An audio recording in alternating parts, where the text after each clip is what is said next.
Extra Time. I'm your host Martin Murphy, and joined as ever by James and by Alan. So an action-packed show tonight for us, really. Before we get into the topics, I know that you guys have been doing a tremendous amount of work in terms of the work that you've put on Substack and different articles. So if I come to you first, Alan, what have you contributed for our subscribers? So there's a lot going on. As we say, just because it's summer doesn't mean to say that things lock down. In fact, so I've been looking at wrapping up the end of the last season in terms of reviewing not every player, but sometimes one player, sometimes a position. Put a piece out today on Daisen Maeda. He definitely deserved an article to himself. Tomorrow I'll be looking at Adam Ida, and that'll probably be it for the players. I'll probably do one on Brendan Rodgers and sort of managerial performance, and then that will wrap up. But I might do some other sort of end of season summaries as well. I mean, basically, for my part, I've got a big trip in July, so I'll actually be away for 3 weeks on the other side of the world. Miss marching season, is it? Yeah, something like that. So I'm cranking out as many articles as I can. So there's stuff going on. But even though I'll be away, James can talk a little bit about what's going on when I'm not here. Yeah. But we've got a couple of specials in the can that will be coming out as well.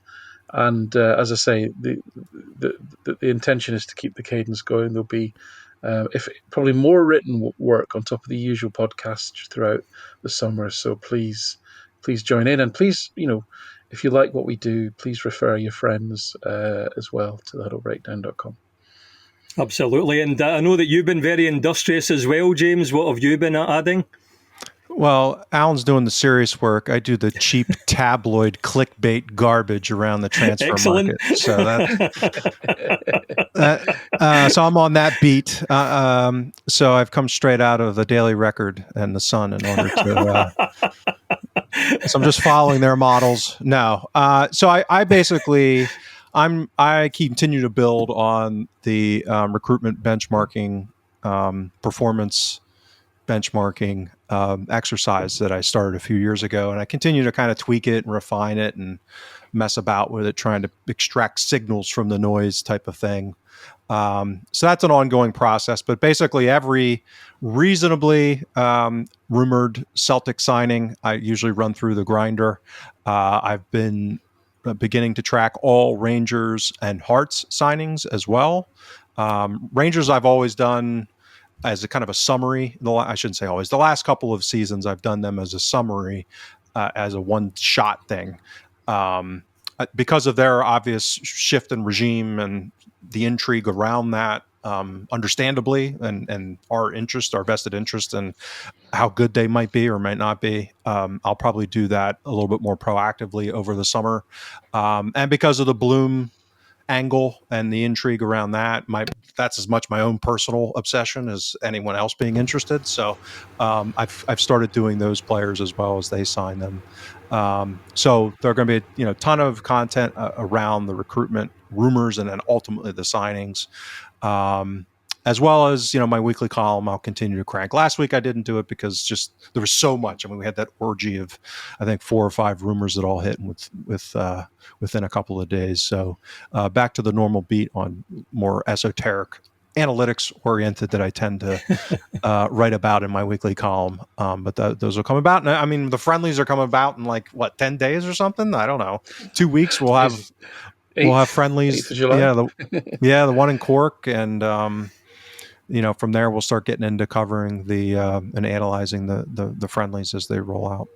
Yeah, and it's interesting what you're saying there. Obviously Celtic not in isolation, and we do, I think, have to keep an eye on opposition and what they're doing, and that's very much what the Extra Time show goes into in a bit of depth with our guest analysts and so forth from other clubs that we get on, and always we're paying attention to what's happening elsewhere. With that in mind, as we look ahead to the rest of this particular show, we're going to be starting off really looking at the European qualification draws that have just taken place, and maybe considering how that could impact on the coefficient and some pros and cons there perhaps. We'll also be as you guys have alluded to there, at this time of year, we're desperate for Celtic news, all this kind of nonsense with these pretend tournaments that have been happening at the moment and all the rest of it. It's really the Celtic stuff, and we're interested in seeing where we're going next year. So we will, of course, be looking at the most up-to-date information in terms of transfer news and rumours, as you've alluded to. But the beauty of it is, of course, that, as James has said, he goes into it in a bit of depth, and we want to know, are these guys any good? Can they make it in Scotland? And James has got an opinion there, and he can back up a little bit with the statistics and so forth. And Alan, I think we'll also a little bit later look at that in terms of the squad and what this actually means for Celtic in terms of how we are going to maybe set out next season, because if I refer back to the show, if you haven't seen it, do check out the show with Laura and the guys from earlier in the week, and a lovely phrase by Alan, the KT butterfly effect and the implications of that particular signing and how it could impact on the way Celtic set up and perform next season. So we'll be looking at that, and of course, don't you worry, Poetry Corner, couple of beauties I'm looking forward to very much. James and Alan have tempted me a bit. I haven't heard them yet myself, but very much looking forward to that. So I guess if I come to you first of all, Alan, looking at the European draws, Rangers, Panathinaikos, our Shamrock friends from Greece, second in the Greek league rather. Not the easiest start, I would suggest, for the Rangers' new manager, Russell Martin, or am I wrong? Well, you never know, because both sides are going to have churn, changes, transfers, new players, etc. It's going to be likely both teams' first match of the new season as well. I don't know if they have changed their manager. Greek football, a bit like Turkish football, is quite. Don't blink, you'll miss it. Recording, I don't think so. But as far as I'm aware, they'll continue on as they were from last season. They finished second in the Greek league, as you say. I think of the three teams that they could have faced, I don't know if it would have been the hardest. Branbergen are halfway through their season, so that would have presented some difficulties. True.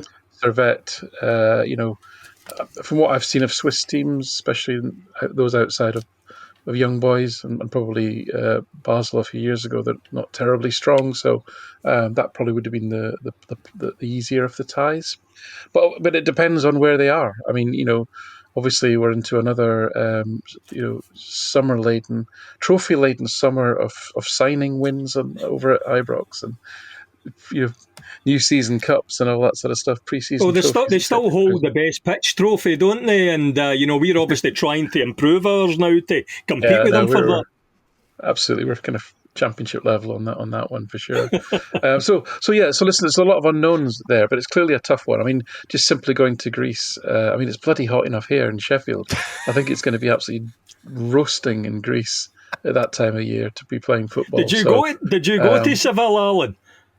No. Maybe for the best. Yeah.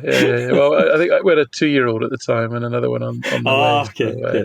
So, that would have been tricky. But so a lot of unknowns, a lot of uncertainty. I think both from partisan perspective, but also from a Scottish footballing perspective, it would be good if they got knocked out by Panathinaikos, because they're going to get more coefficient points if they're in the lesser tournament, right?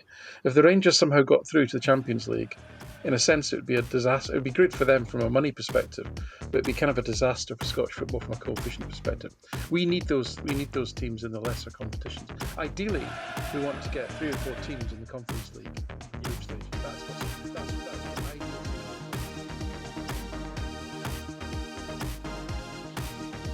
We hope you enjoyed this free preview from all of us here at the Huddle Breakdown.